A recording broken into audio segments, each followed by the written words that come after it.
ፍርሃት በሕይወታችሁ ውስጥ ዋጋ ቢያጣ ኖሮ ሕይወታችሁ ምን ሊመስል ይችል ነበር? ፍርሃትን ለጊዜው ዝም ማሰኘት ሳይሆን በተጨማሪም ደግሞ ከፍርሃትም ጋር ድርድር ውስጥ ገብታችሁም ሳይሆን ፍርሃት ሙሉ ለሙሉ ባይኖር ኖሮ ሕይወታችሁ ምን ሊመስል ይችል ነበር? በሕይወታችሁ ውስጥ ሁሌ ጠዋት ስትነሱ ምንም አይነት ማመንታት ሳይኖር ራሳችሁን የማትጠራጠሩበት ሁኔታ ላይ ስትቀመጡም ገና ናችሁ፣ ዝግጁ አይደላችሁም የሚለውን ድምፃችሁን ባዶ ሲሆን በዛን ጊዜ ምን አይነት ውሳኔዎችን የምትወስኑ ይመስላችኋል? ሰላም ውድ የኢነርጄቲክ ሚዲያ ቤተሰቦቼ፣ ዛሬም እንደተለመደው በአዲስ ሐሳብና ይጠቅማችኋል ባልኩት ነገር ወደ እናንተ ልደርስ መጥቻለሁ። ታዲያ ቤተሰቦቼ እናንተም ቪዲዮውን እስከ መጨረሻው በመከታተልና ላይክ በማድረግ እንዲሁም ለሌሎችም ሼር በማድረግ ትብብራችሁንና ወዳጅነታችሁን እንድታሳዩኝ ስል ጠይቃለሁ። ለቻናሌ አዲስ የሆናችሁ ደግሞ ቻናሌን ሰብስክራይብ በማድረግ ቤተሰቦች እንዲሆኑና እንዲቀላቀሉኝ ስል ጋብዛችኋለሁ። አብራችሁኝ ቆዩ።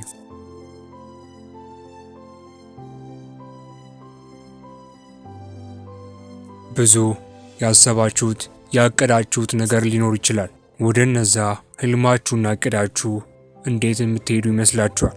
ያለምንም ጥርጥርና ያለምንም ማመንታት ሁሉንም ነገር እያከናወናችሁ ትሄዱ ነበር። እውነታውን ከጠየቃችሁኝ ግን ፍርሃት አይደለም ትልቁ ጠላታችሁ። መንበርከካችሁና ለፍርሃት እጅ መስጠታችሁ መሸነፋችሁ ነው የእናንተ ትልቁ ድክመታችሁ። ፍርሃት በሕይወታችን ላይ የሚጠቅመን ነገር ነው። ምክንያቱም እኛ እንድንነሳሳና ነገሮችን መቋቋምም እንድንችል የሚያደርገን ነገር ነው ፍርሃት። ታዲያ እናንተን እንዴት ነው ፍርሃት እያሸነፋችሁ የመጣው? ጥሩ ነገር ከሆነ መጥፎ የሚሆነው መቼ ነው ካላችሁኝ፣ እናንተ እጅ እየነሳችሁ ስትመጡና እየታዘዛችሁለት ስትሄዱ የዛኔ ሕይወታችሁ ምስቅልቅል ማለት ይጀምራል ማለት ነው። ፍርሃት በሚባለው ነገር እያመናችሁ በመጣችሁ ቁጥር እናንተ የራሳችሁን አቅምና ጉልበት እያሟጠጣችሁ ትሄዳላችሁ። ወደፊት ከመራመድና ከመለወጥም ይልቅ አሁን ባላችሁበት ቦታ ያላችሁን ምቾት ትመርጣላችሁ። ይህም ደግሞ ኃይላችሁን ከእጃችሁ ሊወስድባችኋል። እድገት የምትባለው ነገር ልትገመት አትችልም። እናንተ ግን ደህንነታችሁን ከፈለጋችሁ እድገትንም አታገኟትም። እናንተ ቆማችሁ የምትቀሩት ደካሞች ስለሆናችሁ አይደለም። ፍርሃታችሁ ግን መቆማችሁን ልክ እንደ ሽንፈት አድርጎ አሳምኗችኋል። እናንተ እየተረፋችሁ ነው፣ ከሚመጣው ነገር ድናችኋል ይላል። እኔም ዛሬ ይህችን ፍርሃት የምትባለውን ነገር እንዴት ማሸነፍና መርታት እንደምትችሉ አሳያችኋል። ፍርሃትን አስተውላችሁ ከተመለከታችሁ ውሸት ነው፣ እውነታ የሚመስል ነገር፣ ነገር ግን እውነት ያልሆነ ነገር። ስለዚህ በዚህ ቪዲዮ እውነታ እንዳልሆነ እየተረዳችሁ እውነታውን እያወቃችሁ እንድትመጡ እረዳችኋለሁ ማለት ነው። ፍርሃት የሚወገደው በዛ ነው። ይህ ብቻ ግን በቂ አይደለም። የእናንተም ተነሳሽነት በሚገባ ያስፈልጋል። የእናንተ ተግባርና የመለወጥን ፍላጎት ያስፈልጋል። እንዲሁም ከሰበቦቻችሁ ሁሉ የላቀንም ነገር ያስፈልጋል ማለት ነው። ስለዚህ ፍርሃት ዋናው ጠላታችሁ አይደለም ብያችኋለሁ። አይምሯችን ውስጥ ከመጀመሪያው ጀምሮ የነበረ ነገር ነው። ራሳችንን ከአደጋ እንድንጠብቅ ይረዳናል። እስከ ዛሬም ድረስ ፍርሃት በሚባለው ነገር እንዴት ሕይወታችንን እንዳተረፍን ላናውቅ እንችላለን። ነገር ግን ፍርሃት ብዙ ጊዜ አድኖናል። ፍርሃት እኛን ማዳን አለበት እንጂ ማድረግ የሌለበት አንድ ነገር አለ። እኛን በጭራሽ መምራት የለበትም። የሰው ልጅ በጭራሽ በፍርሃት እንዲመራ ተደርጎ አልተፈጠረም። አማካሪም መሆን የለበትም። የሕይወታችንን ጠቃሚ ውሳኔዎችም ሊወስንልን አይገባም። አብዛኛው ሰው ግን በሕይወቱ ምንድነው እያደረገ ያለው ካላችሁኝ፣ ለፍርሃት እነዚህን ሁሉ ነገሮች አሳልፎ ሰጥቷል። ውሳኔ መወሰንን፣ መምራትን፣ እንደ አማካሪም ወደ ፍርሃታችሁ የምትዞሩባቸው ጊዜያቶች አሉ። እነዚህ ሶስት የሕይወታችንን ጠቃሚ ስልጣኖች ለፍርሃት አሳልፈን ከሰጠን ሕይወታችንን የሚመራልን ይህ የፍርሃት ስሜት ይሆናል ማለት ነው።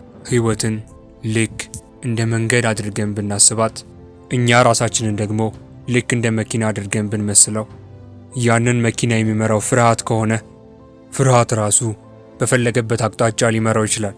ታዲያ በዚህ ሰዓት ሰዎች ለምንድን ነው አሁንም ዞሬ እዛው ቦታ ላይ የተገኘሁት?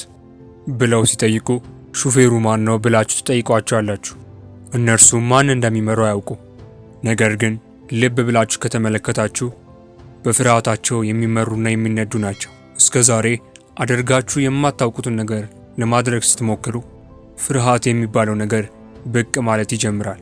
ይሄ ትንሽ ሪስክ አለው ብላችሁ ያሰባችሁትም ነገር ፍርሃትን ይዞባችሁ ይመጣል። ከሁሉም በላይ ግን እኛ ምቾታችንን የሚነሳንን ነገር አንወድም። እኛ ሰዎች የተቀረጽነው አንዴ ምቾትን ካገኘን በኋላ እንዳንለቅ ተደርገን ነው። እኛ ሰዎችን ምቾት የሚባል ነገር በጣም ገድሎናል። ከምቾት ወጥተን ደግሞ ነገሮችን መቆጣጠርና በራሳችን ነገር ውስጥ ብቻ ማድረግ እንፈልጋለን። ምክንያቱም ከህይወት የማንፈልገው አንድ ነገር አለ። እርግጠኛ ያልሆንበትን ነገር አይምሯችን በፍጹም አይቀበለው። ምክንያቱም የማያውቀው እንግዳ የሆነበት ነገር ስለሆነ ነው። ታዲያ ይህንን ተመልክታችሁ ድክመቴ ነው ልትሉ ትችላላችሁ። ነገር ግን አይምሯችሁ መስራት ያለበትን ነገር በጥንቃቄ እየሰራ ነው። አይምሯችሁ ውስጥ እነዚህ ነገሮች ባይፈጠሩ እንኳን ለአደጋ የምትጋለጡበት ነገር እጅጉን እየሰፋና እየበዛ ይመጣል። ስለዚህ እዚህ ጋር ትልቁ ችግር ፍርሃታችን እንዳልሆነ ተገነዘብን። ነገር ግን ፍርሃታችን ሳይሆን ኢንአክሽን ወይም ደግሞ ወደ ተግባር አለመግባታችን ነው። ሁሉንም ነገር አለመስራት፣ እሰራለሁ ብሎ ወደ ኋላ መቅረት፣ ነገሮችን ይሄ ጉዳት ይደርሱብኛል ብሎ ወደፊት ከመሄድ ይልቅ ወደ ኋላ መመለስ፣ ከምቾታችን ጋር መላቀቅ አለመፈለግ፣ ውሳኔዎችን በአንዴና በፍጥነት ለመወሰን መሞከር፣ እነዚህ ሁሉ ምክንያቶች ናቸው። ማንኛውም የሰው ልጅ ፍርሃት ይሰማዋል። የማይፈራ ሰው አለ ቢባል ውሸት ነው። ታዲያ ፍርሃት አይደለም የሰው ልጅ የሚያቆመው። የሰው ልጅ የሚያቆመው በፍርሃት የተነሳ በፍርሃት መቆሙ ነው።